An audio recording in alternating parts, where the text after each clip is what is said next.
Kumpirmado na nga na si Bella Padilla ay makakasama sina Gerald Anderson at Richard Gutierrez sa isang bagong primetime serye ng ABS-CBN.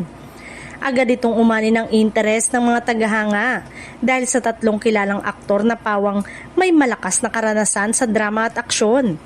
Inaasahang magiging isa ito sa mga seryeng aabangan ng publiko ngayong taon. Ayon sa mga ulat, inaasahang magiging kapanapanabik at puno ng emosyon ang mga eksenang pagsasamahan ni Bella, Gerald at Richard. Marami ang nag-aabang sa magiging dynamics ng kanilang karakter at kung paano magpapakita ng chemistry sa screen ng tatlong aktor. Naniniwala ang publiko na mataas ang potensyal ng serye na maghatid ng kilig at drama sa mga manonood.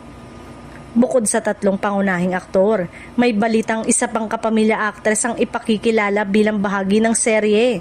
Bagamat hindi pa inilalantad ang pangalan, nagiging palaisipan sa mga netizen kung sino ang magiging bahagi ng pangunahing cast at kung paano niya mapapalakas ang kwento ng serye. Samantala, umali ng reaksyon sa social media ang pakikipagtambal ni Bella kay Gerald Anderson. May ilang netizen na nagpaalala sa aktres na mag-ingat sa pagiging malapit sa aktor. Lalo na't kilala si Gerald sa mga nagiging karelasyon ng kanyang mga katambal. May ilan ding nag-aalala na baka maapektuhan ang pagkakaibigan ni Bella at Kim Chiu dahil sa mga chismis na pwedeng umusbong. Sa kabila ng mga haka-haka at paalala, naniniwala ang maraming tagahanga na profesional si Bella at malinaw na ang hangganan niya sa trabaho ay personal na buhay.